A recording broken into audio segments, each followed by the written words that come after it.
여러분 어제 드디어 지난 2달여간의 영적 무장 집회의 대장정이 마쳤습니다. 개인적으로도 참 쉽지 않았던 그런 기간이었는데 끝 시간까지 또 청년들의 마지막 뜨거운 예배로 하나님 은혜 가운데 잘 마쳤는데, 제가 어제 이제 기도회가 늦게 끝나고 한 주차 봉사를 하면서 시간이 한 11시쯤 좀 넘었을까요? 저도 이제 주일을 준비하고 여러 가지 마음이 좀 급했던 때였습니다. 그때 한 자매가 저에게 상담을 요청을 했어요. 그래서 요 밑에서 같이 대화를 했는데 그 대화의 내용이 참 속상하기도 하고 놀랬습니다. 왜냐하면 기도를 어떻게 해야 되는지 모르겠다는 질문이었어요. 기도를 어떻게 해야 되는지 모르겠다.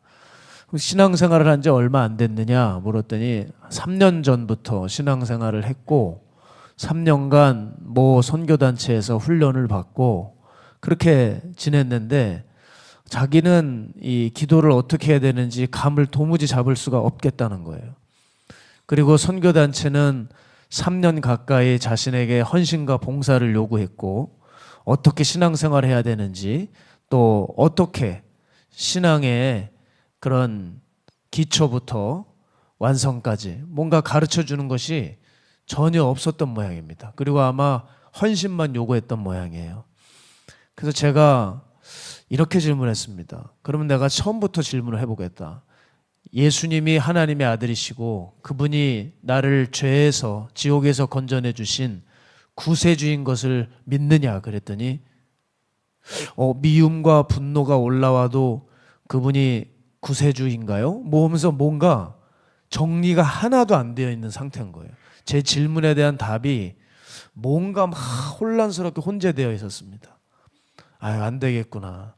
기도를 얼른 해주고 제가 이렇게 얘기했습니다. 기도에 대해서 여러 가지 생각하지 말고 얼른 지금 성전으로 들어가서 기도가 궁금해한다고 되는 게 아니라 여러분 기도를 잘하고 싶으면 기도를 해야 됩니다.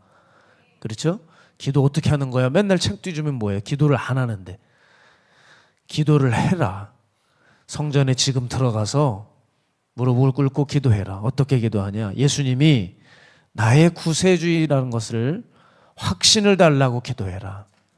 내가 정말 그분을 통해서 내가 구원받았다고 하는 사실에 대해서 그 성령을 통하여 내게 믿음이 생기게 해달라고 기도해라. 너희가 이 구원이 하나님이 주신 선물이라 하셨으니까요. 그렇죠? 성령께서 역사하셔야지만 우리 안에 자리 잡는 부분이니 그걸 놓고 기도해라. 다른 거 기도하지 마라. 그게 제 1번이다. 제가 그 얘기를 해주면서 이제 우리 교회에 오게 되면 하나씩 지도를 해주고 상담도 받게 해주겠다 하며 이런저런 얘기를 했습니다. 참 제가 왜 이 말씀을 서두에 드리냐면 너무나 충격적인 사실은 예수님께 헌신적으로 봉사한다고 하는 사람들 중에 많은 사람들이 이와 같이 기초가 닦여 있지 않다는 겁니다. 성경은 히브리서 6장 1절에서 2절에 보게 되면 공동번역 성경이 제법 잘 번역을 해놨습니다. 제가 여러분께 안내해 드리겠습니다. 그러므로 우리는 그리스도교의 초보적 교리를 넘어서서 성숙한 경지로 나아갑시다. 이제 와서 죽음에 이르는 행실을 버리고 돌아서는 일과 하나님을 믿는 일과 세례와 안수 그리고 죽은 자들의 부활과 영원한 심판과 같은 기초적인 교리를 다시 배우는 일은 없도록 합시다. 성경은 그리스도의 초보적인 교리가 있다고 해요. 그게 뭐냐면 죽음에 이르는 행실을 버리고 회개하고 하나님을 믿는 것, 세례, 안수, 죽은 자들의 부활, 영원한 심판 이런 것들이 신앙의 근간 기초적인 교리래요. 빨리 이것에 대해서 뛰어넘어 성숙한 경주로 나아가야 될 텐데 대부분 다 그리스도도의 초보에 머물러 있다는 거예요. 성경은 우리가 기초를 놓치는 일이 없어야 한다고 강조하고 있지만 이 기초에만 머무르고 성장이 없는 이 신앙에 대해서도 문제를 지적하고 있습니다. 자, 여러분 우리의 삶이 변화되지 않고 있다면 사실상 기초를 잃어버린 것과 마찬가지입니다. 특히 우리가 절대 놓치지 말아야 할 터가 있습니다. 그 기초가 있습니다. 그것이 바로 영원한 심판입니다. 여러분, 그런데 우리 안에도 이 영원한 심판도 잊은 지 오랜 거예요. 여러분에게 질문 하나를 드릴게요. 여러분이 지금 고민하고 계신 부분일 수도 있는데 왜 사람들이 변하지 않을까요? 왜 사람들은 그 반복되는 죄에서 빠져나오지 못할까? 여러 가지 이유가 있겠습니다만은 그 결정적인 이유는 심판대를 잊어버렸기 때문입니다. 심판대를 고려하지 않는 신앙생활을 계속하고 있기 때문에 그래요. 자, 그런 의미에서 이 심판대는 내게 절망이 되기도 하고 소망이 되기도 한 거죠. 그렇죠? 정말 소망인 것은 이 땅에서의 평가가 결론이 아니라는 것 때문에 소망인 것이고, 또한 동시에 절망인 것은 이 땅에서의 평가가 결론이 아니기 때문에 우주의 재판장이신 그분의 평가가 중요하다는 것 때문에 우리가 현 시대에서 절망할 수도 있는 거예요. 자, 그런 의미에서 제게 기쁨을 주기도 하고 또 제게 성가시게 하는 것이 있습니다. 그게 뭐냐면 집에 있는 책들이에요. 뭔가 자리를 차지하고 또 짐을 옮기고 이사를 갈 때마다 항상 골아팠던 게 책이고, 그것 때문에 돈이 더 들어가고 무겁고 이사가 더뎠습니다. 그런데 제가 이 많은 책들을 보면서 무슨 생각이 들었냐면 저 책이 오히려 한 책에 집중을 하지 못하게 한다는 생각을 갖게 되었어요. 바로 성경이죠. 그래서 이걸 좀 처분을 해야 되겠다 생각했습니다. 아까워서 여러분 아쉬워서 그렇게 표정을 지으시는 거죠? 놔줬으면 좋겠다. 다 의미 없습니다, 여러분. 그래서 이 책들을 어떻게 할까? 불태우기는 아깝고 중고서적에 팔았어요. 가서 그 무거운 책 몇 박스를 혼자 들기도 힘들어 스텝 둘 데리고 힘들게 야 내가 일당 주겠다 그래가지고 그 친구들 데리고 이 책을 같이 힘들게 날랐어요. 예전에 날랐거든요. 이제 값을 매기는 그 시간이 왔습니다. 힘들게 끙끙대고 박스를 가지고 왔어요. 이제 와서 이거를 가지고 이제 데스크 그 책 검수대에 올려서 값을 매기는 거예요. 요즘에 참 좋아졌더라고요. 땡라딘이라고 하는 곳에 가면 이렇게 책을 이렇게 잘 평가를 해줘요. 거기 앞에 게시판도 이렇게 있어서 LED판으로 볼 수 있어요. 책 이름과 값이 얼마인지. 그래서 제가 검수대에 이렇게 책을 올리면서 흐뭇했습니다. 왜냐면 책이 진짜 많았기 때문에 이게 웬 수지냐, 오늘 용돈을 톡톡히 버는구나 그러면서 딱 했는데 정말 깨끗하고 괜찮은 책들이 있었어요. 이거 진짜 괜찮은 책이에요. 그래서 야, 요건 좀 받겠다 해가지고 왔는데 결과가 쭉 제가 올려놓은 책이 나오는데 좀 받겠다 했던 책이 그러니까 매입 거부 이렇게 써 있는 거예요. 안 받겠다는 거예요. 우리는 이런 책을 취급하지 않는데요. 제가 이상한 책 본 거 아닙니다, 여러분. 오해하지 마세요. 그냥 우리는 이걸 매입하지 않겠대요. 그리고 또 어떤 책은 이건 값도 못 받을 거다고 생각했는데 이 책이 턱 매입이 되면서 값이 오히려 매겨지는 거예요. 잘 매겨지는 거예요. 저는 그 책 검수대 앞에서 시비가 엇갈렸습니다. 그리고 아꼈던 책들이 줄줄이 값이 매겨지는데 비싸야 3,000원. 여러분 그 책이 얼마짜리인데요? 4만 원짜리도 있는데 띡 3,000원. 대부분 기껏해야 1,000원, 2,000원. 와, 그 수많은 책들이 그 매입 평가를 받으며 값이 매겨지고 화면을 보는데 어이가 없었습니다. 여러분 그 많은 책들이 적어도 그 꽉 매운 박스 한 3개, 4개가 가져갔는데 제 손에 들려진 건 달랑 10만 원 조금 넘었습니다. 데스크 직원이 그러는 거예요. 어떻게 파시겠습니까? 그러더라고요. 허탈한 말로 예. 그리고 10만 원 조금 넣는 거 11만 원도 아니에요. 10만 무슨 몇천 원? 6천 원? 그거 받아가지고 나오는데 저도 모르게 계속 터지는 게 뭐예요? 말도 안 돼. 야, 말도 안 돼. 말도 안 돼. 그냥 헛웃음만 계속 나오더라고요. 제 예상과는 다르게 제 많은 책들이 값이 그렇게 매겨지는데 집에 돌아오는 내내 무서운 생각이 들었어요. 야, 이게 진짜 하나님 앞에 갔을 때 우리의 모습이겠다. 이게 심판대 앞에서 모습이겠구나. 그게 아주 그냥 저에게는 선명하고 소름 끼치게 생각이 들어요. 천국 100% 들어갈 것 같은 사람이 못 들어가고, 저 사람이 무슨 천국 예상하지 못했던 사람이 천국을 들어가는 일이 벌어지는 거예요. 그 옛날에 바리새인들이 그랬잖아요. 율법을 꿰고 살고 성경에 정통했던 사람들이니까 모든 사람들의 여론이 다른 사람은 몰라도 저 사람은 꼭 천국 갈 거야 했습니다. 근데 그 사람들이 천국을 못 들어가고, 심지어 이 죄인들이 주님의 긍휼하심을 입고 천국 백성으로 칭함을 받는 거예요. 이런 일들이 여러분 이 시대에도 동일하게 일어난다는 겁니다. 그래서 우리의 신앙은 절대 스스로가 평가하거나 남이 평가해 줄 수가 없어요. 다시 말씀드리지만 오로지 우주의 재판장이신 그분께서, 그리고 그분께서 당신의 말씀을 이 땅에 남겨준 이 성경을 통해서만이 우리의 상태를 평가받을 수 있다는 것입니다. 또한 우리가 가장 자신 있는 부분이 있을지라도 그게 주님 앞에 갔을 때 제 그 정말 좋은 책들이 거절을 당하듯이 주님 앞에 갔을 때 아무것도 인정을 받지 못하고 휴지 조각이 되는 일들이 벌어집니다. 동시에 나는 기억조차 한 적이 없는 일 같은 그런 일들이 주님께는 기억하신 바가 되어서 큰 칭찬을 받는 일이 있을 수도 있습니다. 제가 좋아하는 존 비비어라는 작가의 구원이라고 하는 책을 보게 되면 거기 5명의 가상인물들이 나옵니다. 약간 철로역정, 존 버년의 철로역정을 좀 따라한 것 같긴 한데, 가상인물들의 이름은 이러합니다. 독립, 미혹, 겁쟁이, 이기심, 참사랑, 5사람이 나옵니다. 이름에서 알 수 있듯이 한 사람만 참사랑, 이 사람만 성경적 신앙이고요, 4명은 다 제각각인 개인적인 신앙입니다. 그런데 이 성경적인 사람만 빼놓고 이 4사람들의 이야기들이 이렇게 쭉 기술이 되어 있는데, 이 4사람들의 공통점이 있어요. 그게 뭐냐? 심판대 앞에 섰을 때, 심판대 앞에 가기 전까지 아주 자신만만합니다. 그리고 자기의 선행을 자랑하고요.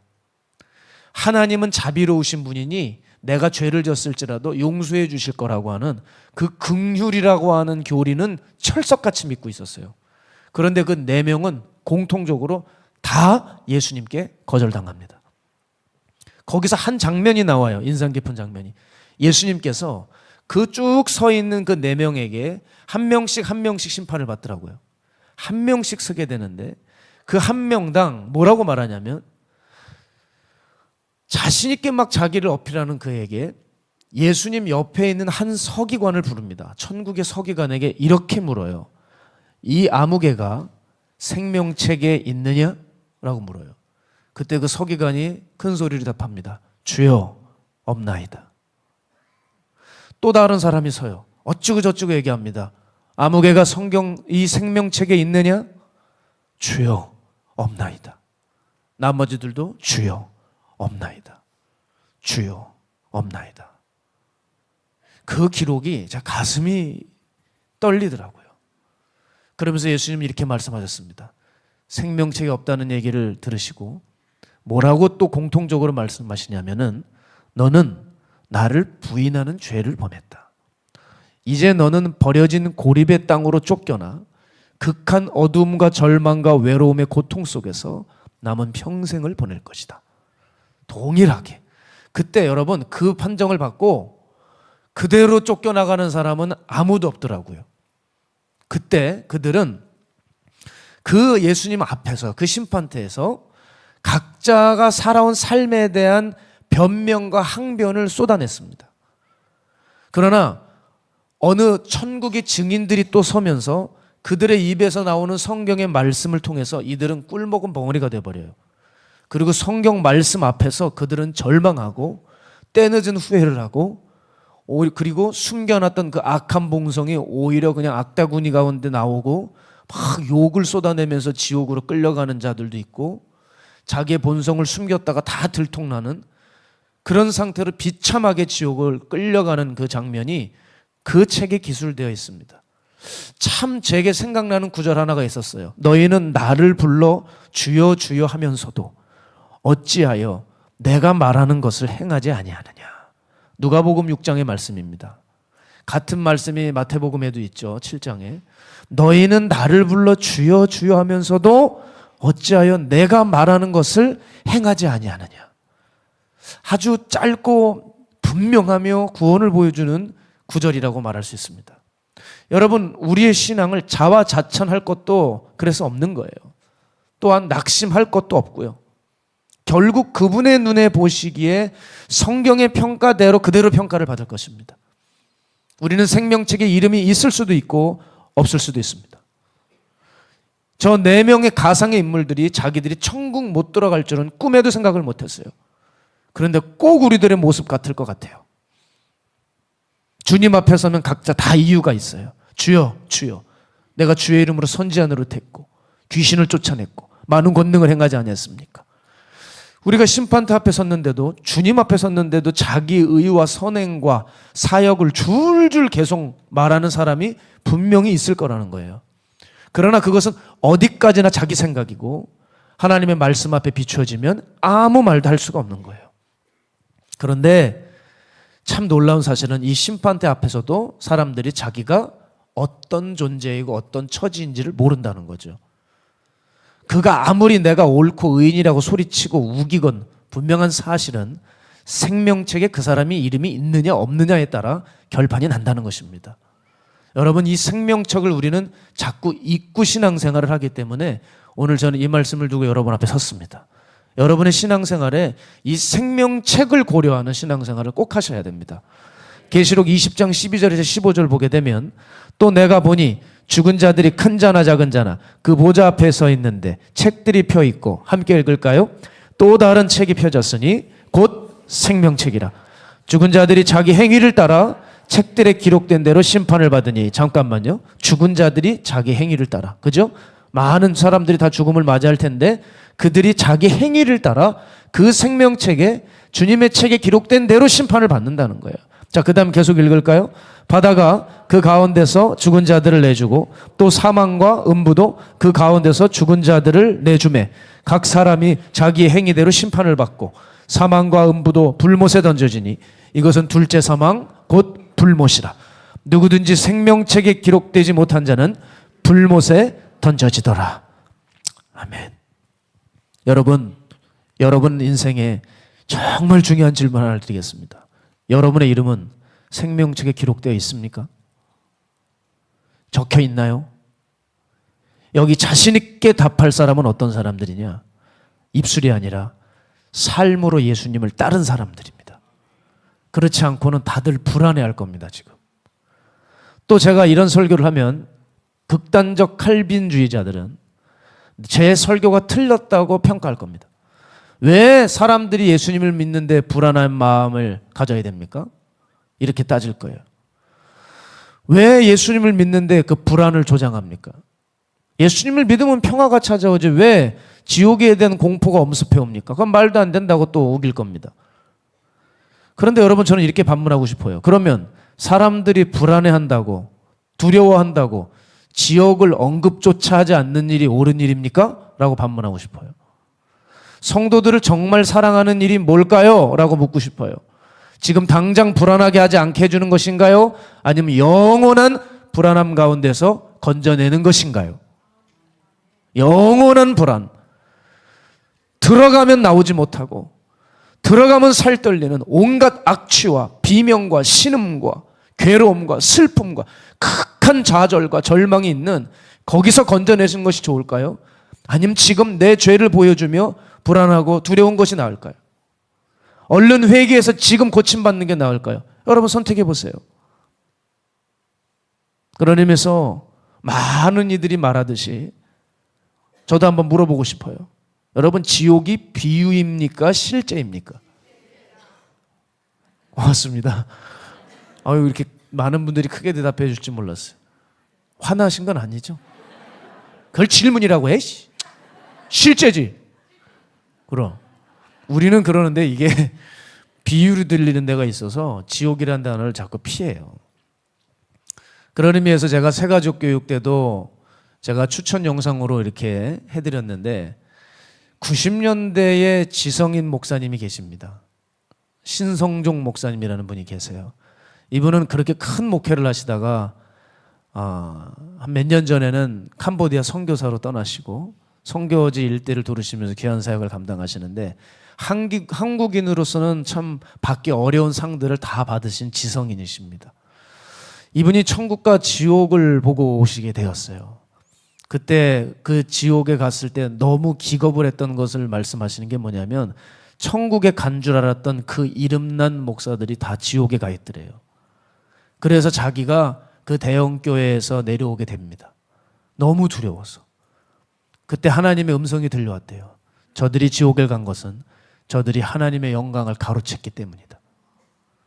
저들이 하나님의 영광을 가로챘기 때문이다. 정확한 이유를 말씀하시더래요. 그리고 더 놀라운 것은 뭐냐면, 지옥 벽이 있는데 거기 자기 이름이 적혀 있더래요. 그런데 그 이름이 아직은 선명하지 않대요. 흐리게 적혀 있다. 네가 이 땅에서 제대로 주님 나라 위에 살면 저 지옥벽에서 이름이 지워진다. 아직은 네가 지옥에 오길 확정되지 않았기 때문에 지워질 가능성이 있다는 거예요. 여러분, 생명책에서는 지워지면 안 되는데 지옥벽에서는 지워져야 됩니다. 지옥벽에서는 지워져야 돼요. 이분이 그것을 보시고 난 이후에 가슴을 쓸어내리고 삶을 완전히 고치기 시작하시죠. 그래서 그 온갖 부와 명예와 인기와 갈채를 누리던 그분이 저 선교지로 떠나는 그 아름다운 모습, 커피 바리스타 뽑고 커피 뽑아내는 기술을 배워서 거기 선교지에 있는 어려운 이웃들을 섬기는 그런 사람으로 바뀌시게 되었다는 거예요. 지옥은 비유가 아닙니다, 여러분. 지성인인 목사님에게 보란듯이 하나님은 지옥을 보여주셨어요. 잊지 말아야 됩니다. 우리의 신앙이 평가되는 것은 저 천국과 지옥에서일 것이고 그 전에 심판 때입니다. 그래서 제가 다시 말씀드리지만 이 심판 때는 우리에게 소망이 되기도 하고 절망이 되기도 합니다. 그래서 이 땅에서 관심을 받으려 하고 인정을 받으려고 하고 대접을 받으려고 한다면 그 사람은 어떤 사람이냐? 아직 신앙의 기초, 초보도 닦여지지 않은 사람입니다. 생명책을 안다면 그렇게 못 삽니다. 두려워서 못 삽니다. 우리의 그 죽은 행실로 얼마든지 생명책에서 이름이 지워질 수 있기 때문에 그거 사람들의 평가와 인정, 그거 뭐라고 거기에 그렇게 흔들리지 않습니다. 계시록 3장 5절 보십시오. 이기는 자는 이와 같이 흰 옷을 입을 것이요 내가 그 이름을 생명책에서 결코 지우지 아니하고 그 이름을 내 아버지 앞과 그의 천사들 앞에서 시인하리라. 성경은 얼마든지 생명책에서 자기 이름이 지워질 가능성이 있다고 말해줍니다. 계시록 21장 27절 보면 무엇이든지 속된 것이나 가증한 일 또한 거짓말하는 자는 결코 그리로 들어가지 못하되 오직 어린 양의 생명책에 기록된 자들만 들어가리라. 여러분, 이 말씀이 들려질 때 정말 주님을 따랐던 사람들, 이 땅에서 삶은 모욕과 무시와 어려움을 당했을지라도 이 말씀이 들리고 정말 어린 양을 따랐던 사람들은 이 구절이 소망이 생겨요. 여러분 읽을 때 막 힘이 생기지 않아요? 오직 어린 양의 생명책에 기록된 자들만 들어가리라. 이게 얼마나 복된 이야기고 이게 얼마나 감사한 일이고 도대체 이것 말고 무엇이 만족이겠습니까? 이것 말고. 그런 의미에서 여러분 질문입니다. 여러분의 신앙과 생활은 주님 앞에서 자신이 있으십니까? 많은 사람들이 이런 신앙이 진짜 신앙이라고 해요. 기도의 신앙, 전도의 신앙, 순교의 신앙 이런 것들을 늘 얘기해요. 그런데 이상하죠. 뭐가 빠졌어요. 생명책의 신앙이요. 생명책의 신앙이 없어요. 여러분, 우리의 이름이 생명책, 어린 영의 생명책에 적히고 지워지고 하는 일에 신경을 쓰지 않고 살아요. 그러니 세상과 사람에 목매어 살고 내 죄악 가운데 빠져나오지를 못하고 여전히 회개하지 않고 교만한 목을 꼿꼿이 세우고 내 자존심이 중요하고 내 마음이 감정이 중요하고 내 생각이 옳다고 주장하는 겁니다. 생명책이 있다면 어떻게 그 생각을 해요? 생명책이 없으니까 그렇게 사는 거죠. 따라서 우리는 우리의 신앙의 목적을 잊지 말아야 됩니다. 뭐냐? 그 주님의 생명책에, 어린 양의 생명책에 우리의 이름 석자가 빛나게 해야 된다는 거예요. 이 목적을 가지고 우리는 달려가야 돼요. 그날에 천국 초대 명부에 우리 이름이 빠져 있다. 이것은 너무너무나도 끔찍한 일이라고 하는 것이죠. 저는 그런 의미에서 이 복음서의 이 비유를 사랑합니다. 이 비유가 없었다면 과연 얼마나 많은 사람들을 깨우지 못했을까? 바로 슬기로운 처녀 5명, 미련한 처녀 5명, 바로 그 이야기입니다. 그런데 성경은 왜 5명에 대해서 미련하다고 했을까? 왜 어리석다고 했을까? 그 이유는 간단합니다. 오늘만 즐겁고 좋고 기분이 괜찮으면 되는 사람들이었기 때문에 그래요. 내 생각에 잘 돌아가고 있고 사람들이 나를 알아주고 내 생각에 내가 구원받았다고 생각하고 그렇게 내 생각대로 모든 것이 잘 풀리면 되는 사람들. 이게 얼마나 미련한 것인지를 보여주는 거예요. 그렇죠? 얼마나 미련합니까? 이게 얼마나 미련해요. 자기가 봤을 때 괜찮으면 뭐예요? 틀렸는데 오답을 가지고 계속 정답이라고 우기면 뭐예요? 틀린 건데 얼마나 미련합니까? 천국에 못 들어갔어요. 신랑이 왔을 때는 이미 아무것도 할 수 없는 지경에 이르렀습니다. 그래서 여러분 누누이 말씀드린 게 뭐냐면 신앙은 죽기 며칠 전에 시작하는 게 아니에요. 어떤 분들 제가 전도하다 보면 꼭 이렇게 이걸 위로라고 생각하는 모양이에요. 저기 형제님 저한테 그러는 거죠. 예? 저기요 제가 꼭 늙으면 믿을게요 그러더라고요. 그게 위로라고 하는 겁니까? 그게 위로가 될까요? 2가지 문제가 있어요. 첫 번째, 당신에게 늙음이 안 올 수도 있다. 언제 죽을지 모른다는 거예요. 2번째, 늙으면 이미 늦는다.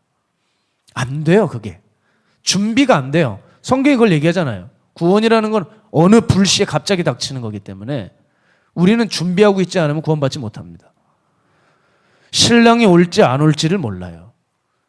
애시당초 생겨나지 않았던 믿음, 갈망한 적 없었던 마음이 죽기 몇 시간 전에 생긴다? 그럴 리는 만무합니다. 그러니 얼마나 미련한 겁니까? 그냥 오늘 좋고 오늘 기쁘고 오늘 만족하면 되는 사람들. 전혀 준비하지 않죠. 진짜 대책 없어요. 대책이 없어요. 생명책에 자기 이름이 지워져 가고 있고 지옥 유황 냄새가 나기 시작하는데도 더 이상 관리가 없어요. 그저 예배 때 한번 은혜 누리고 만족스럽다고 하면 이번 영적 무장 집회 때 좀 내가 뜨거웠어. 그 감정으로 만족하는 거예요. 여러분 내가 한 예배 드려서 만족감을 느꼈다고 해서 여러분의 영혼이 안전한 게 아닙니다. 우리의 삶이 예수님을 얼마나 예배하고 왔느냐, 내가 지금 우상을 섬기고 있느냐, 이걸 따져봐야 돼요. 옛날에 지옥 가는 사람들도 예수님 앞에서 뭐라 그랬는 줄 아세요? 당신의 능력이 하늘에서부터 온 것을 믿습니다 그랬어요. 당신 정말 기적을 일으키는 기적 메이커네요. 대단합니다 당신. 감탄하고 만족스러워했습니다. 그러나 그들은 정말 예수님을 따르지 않았습니다. 그래서 지옥 갔습니다. 이게 바로 미련한 자들이에요. 심지어 육체적인 감각, 감정들도 좋고 영적인 일 앞에서도 감탄하고 평가하고 만족스러워할 줄 아는데 그 후가 없어요.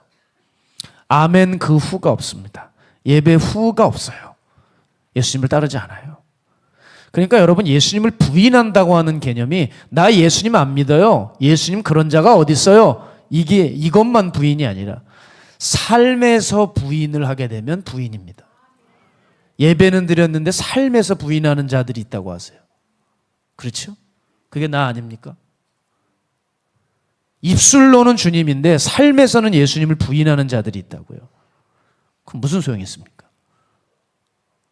무슨 소용이 있어요? 식기도 하는 것도 창피한 거예요. 식기도 하는 것도. 그래서 젓가락을 일부러 떨겨. 주워 올라오면서 기도를 하고 밥을 먹어. 어떻게 이럴 수가 있어요? 예수님이 나를 위해서 건져주셨다는데, 사망 권세에서 우리를 빼내셨다는데, 그래서 보혜사 성령을 통해서 영원한 예수님을 그 성령을 통하여 계시하시고 보여주시겠다는데, 어마어마한 구원과 동행이란 선물을 주셨는데 우리가 하는 건 고작 이런 겁니까? 미련한 자들은 준비가 없는 사람들이에요. 반면에 슬기로운 사람은 왜 슬기롭나? 목표가 분명했다는 거예요. 참 저는 이 이야기를 많이 드릴 거예요, 앞으로도. 왜? 목적과 목표 없는 신앙생활하는 사람들이 너무 많아요. 슬기로운 이 다섯 처녀들은 천국에 대한 목표, 신랑에 대한 목표가 투철했던 사람들입니다. 예수님은 천국에 대해서 이렇게 말씀하셨어요. 세례 요한의 때부터 지금까지 천국은 침노를 당하느니라. 침노하는 자가 빼앗으리라. 이 침노를 영어로 보면 violence예요. 폭력이란 말이에요. 주먹을 쓰라는 얘기가 아니라 그 정도로 액션, 강한 액션, 어떤 몸부림, violence, 강력함이 있다는 거예요. 천국에 대해서 진짜 마음이 있는 자가 있다면 속일 수 없다. 사모함이 있다면 감출 수가 없다. 흔적을 남길 수밖에 없다. 내가 누구 사랑하면 그 마음 숨길 수가 없어. 티가 난다. 그 얘기예요. 우리가 입술로는 천국을 사모한다고 하지만 신앙에 성화가 없다, 거룩한 삶이 없다, 흔적이 없다, 그 사람 천국을 사모하는 게 아니다라는 거예요. 사람들이 어떤 일을 할 때에도 보면 노력이 변변치 않고 또 하다가 말아버려요. 왜 우리가 하다가 말까? 간절하지 않아서 그래요. 간절하지가 않아요. 제가 왜 영어로 설교를 못할까? 안타까운 얘기입니다. 간절하지 않았어요, 그동안.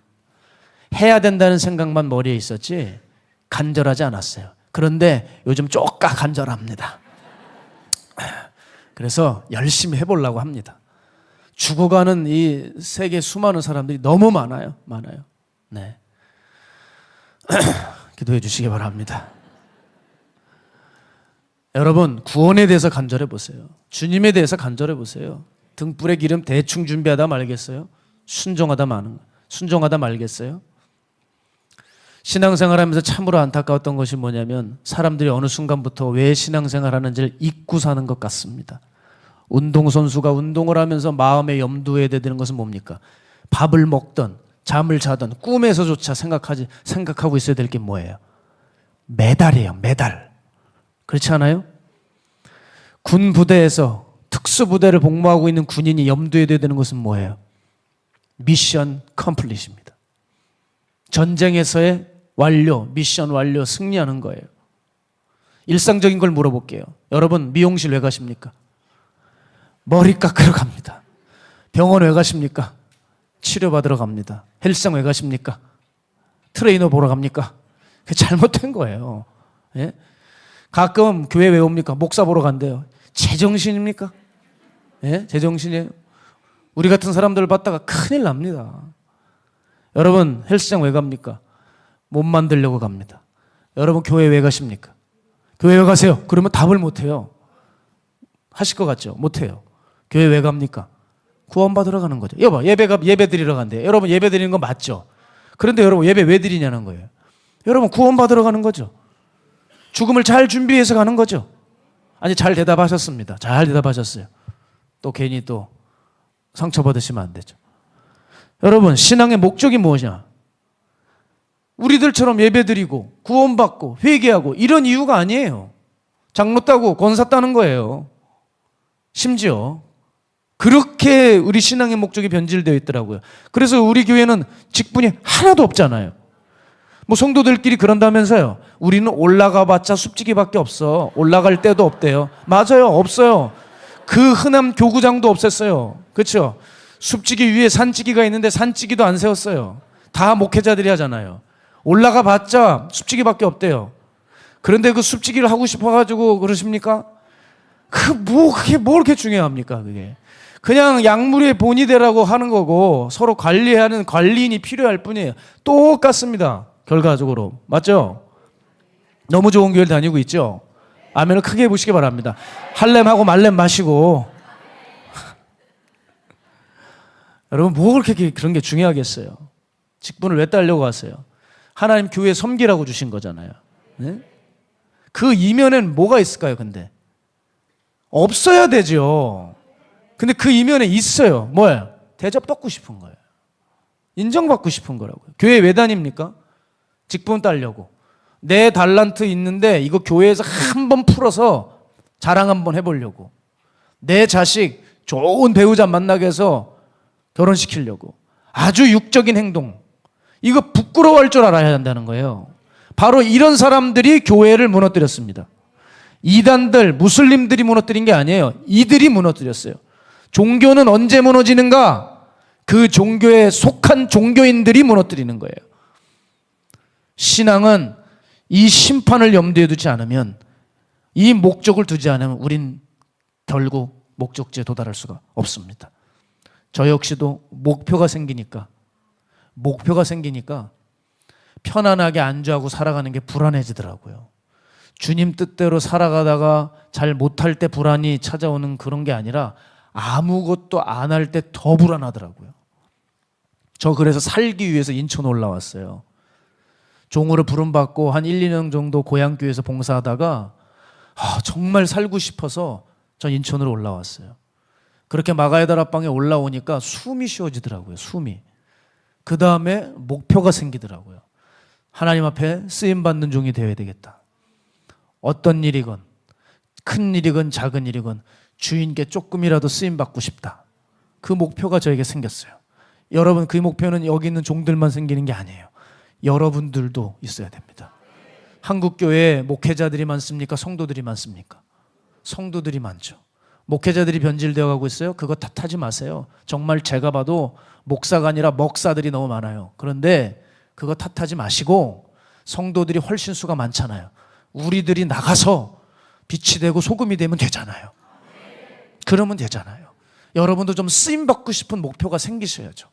그 쓰임이라고 하는 단어는 강대상에 있는 종들만 다 가져가는 고유명사입니까? 아니라는 거예요. 절대 아닙니다. 누가 그걸 그렇게 가르칩니까? 성도들 아니고 어떻게 교회가 쓰고 어떻게 사회가 쓰고 가정이 씁니까? 말도 안 되는 소리 하지 말라 그래요. 여러분들이 다윗과 같이 쓰임받아야 됩니다. 다윗이 평신도였습니까? 목회자였습니까? 평신도였잖아요. 요셉이 평신도였습니까? 목회자였습니까? 평신도였잖아요. 대부분 쓰임받던 사람 다 평신도였습니다. 근데 어떤 목사님이 그래요. 아니, 그렇게 옛날 성경에는 평신도들이 그렇게 쓰임받았는데 요즘 평신도들은 등신도들이 되어가고 있다고 우스갯소리로 그런 얘기를 해요. 제가 한 얘기 아닙니다. 또 오해하지 마세요. 진짜 누가 했다고 얘기하고 싶은데 참 할 수가 없어요. 무슨 얘기냐? 다들 아무것도 안 하고 산다는 거예요. 다들 무기력하게, 다들 마귀에 붙들려서 자기 생활에 얽매여서 산다는 거예요. 그러지 마십시오. 쓰임 받으셔야죠. 어떤 일이건 교회에서 청소를 할 건, 여러분, 이 청소는 하나님께 쓰임 받는 거예요, 아니에요? 이게 문제인 거예요. 또 앞에 마이크 잡아야 쓰임 받는다고 생각하니까 이게 쓰임 받는 것도 변질이 된 거예요.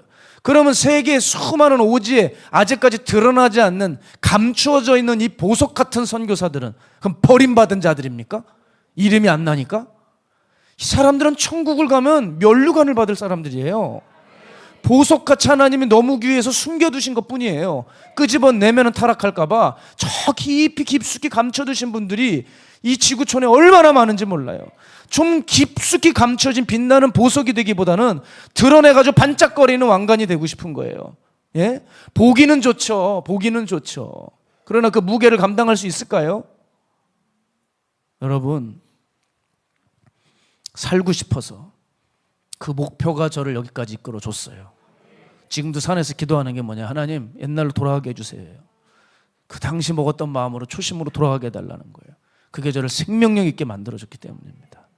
여러분, 그렇게 제가 하나님 앞에 간절히 기도했던 기도의 제목 중에 하나가 뭐냐? 바로 진실한 종이 되는 거였어요. 진실. 다른 게 아니었어요. 기도하면 할수록 능력 있는 종이 아니고 진실한 종으로 바뀌어지더라고요. 그게 십자가 앞에 서면 그럴 수밖에 없어요. 처음에는 은사고 능력이었거든요.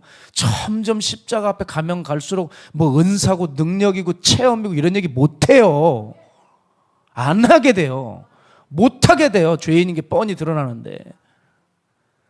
진실. 이게 지금도 가슴 뛰게 하는 거예요. 마가의 다락방 탁 올라오면 뒤에 써 있었습니다. 주여 진실하게 하소서. 그게 제 마음을 사로잡았죠. 그 문장 하나가 제 마음을 사로잡아서 그 문장이 저를 뛰게 했습니다. 그럼 진실이 뭘까? 진실은 거룩해서 정결해진 상태라기보다는 전 이렇게 생각해요. 그저 나를 나답게 솔직하게 숨김없이 바라보는 거. 내 현실을 늘 있는 그대로 바라봐 하나님 앞에 정직하게 살아가는 거.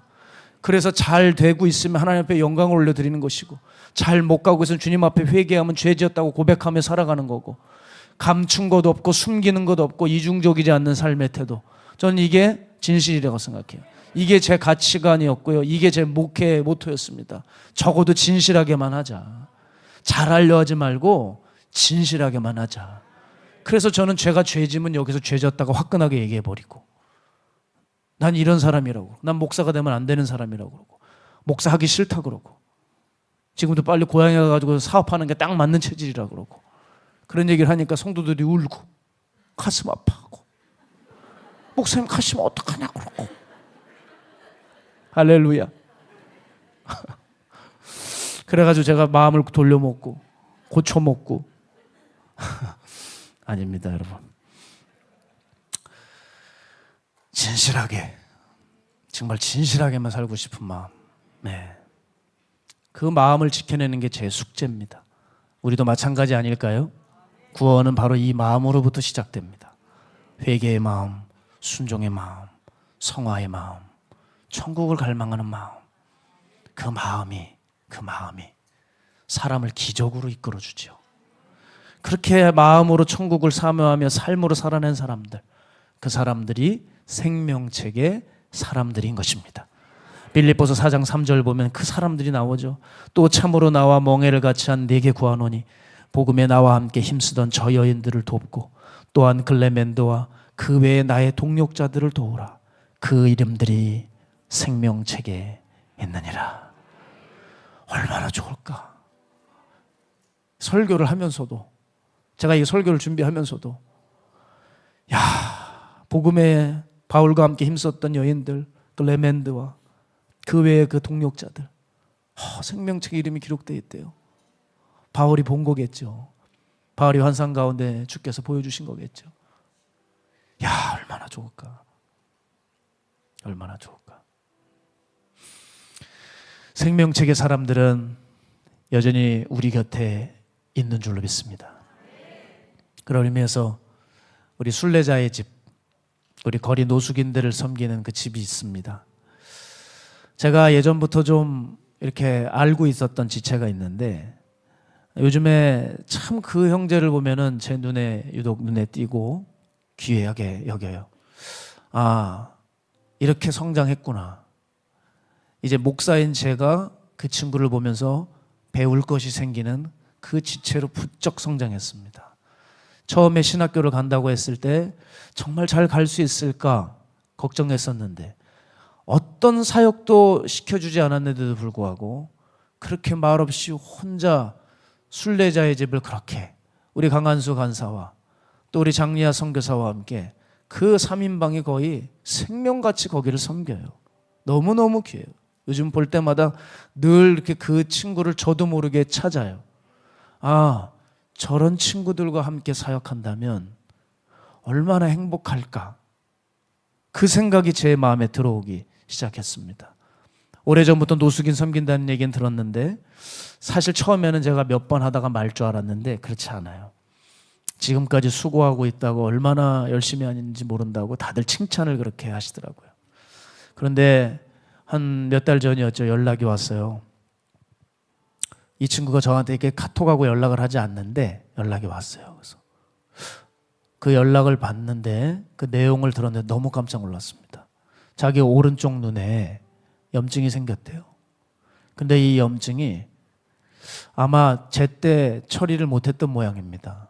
깊숙이 염증이 들어가 잘하면 실명위기가 된다는 거예요. 빨리 수술하지 않으면 안 되고, 수술해도 잘 장담을 못 하겠대요.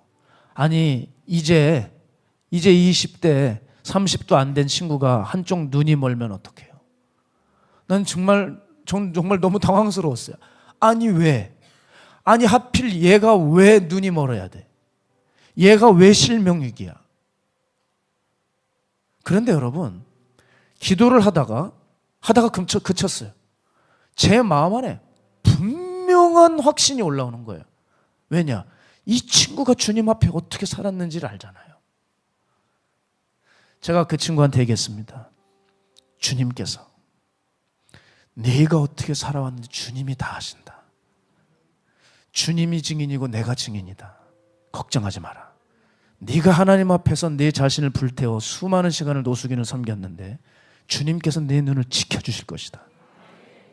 너 어느 때보다도 주님을 지금 신뢰해야 된다. 우리가 늘 신뢰해야 된다고 배웠지? 바로 지금이야. 지금 주님을 신뢰할 때야. 주님을 붙들 기회가 바로 지금이야. 주님을 바라볼 때가 바로 오늘이야.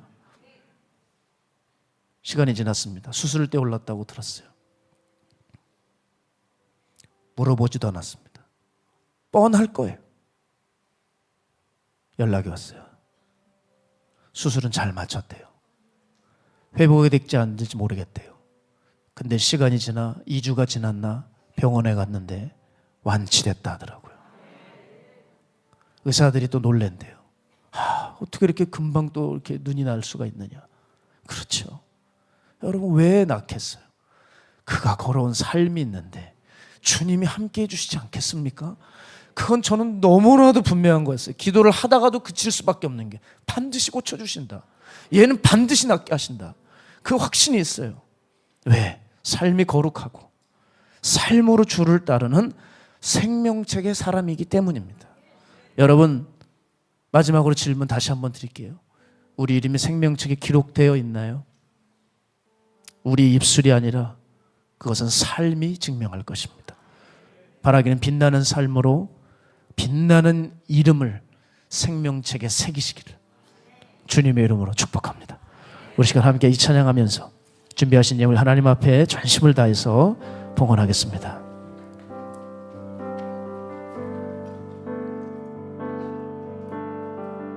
하나님이시여, 하나님이시여, 나의 모든 죄를 도말하소서. 주의 자비를 쫓아 내 죄악을 깨끗이 씻기소서. 중심의 진실함을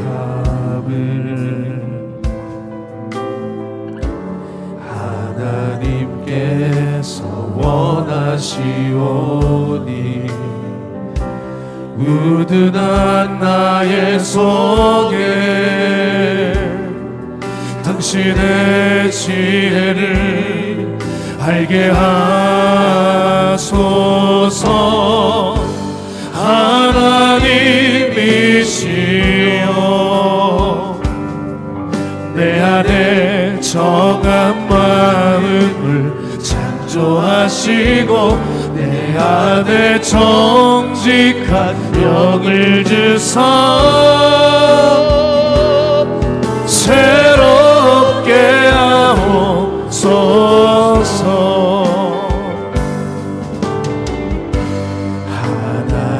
하나님이시여, 나의 모든 죄를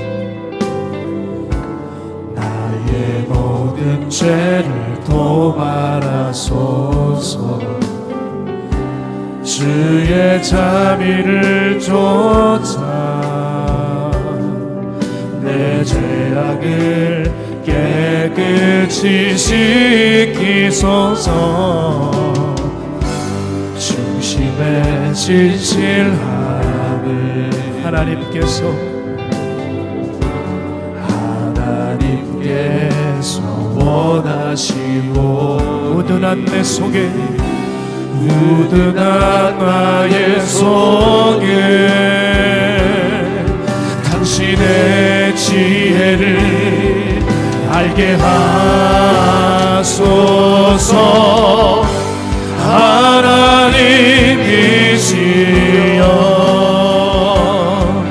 나를 웃을조록 정결케 하시고 주님의 구원의 즐거움을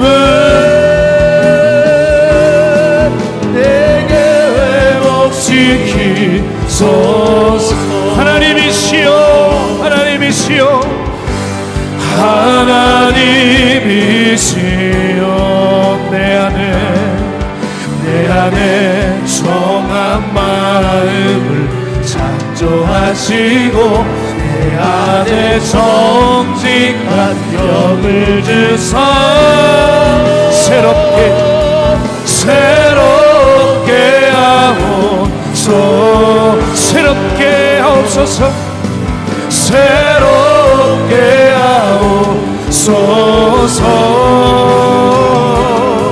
새롭게 하옵소서.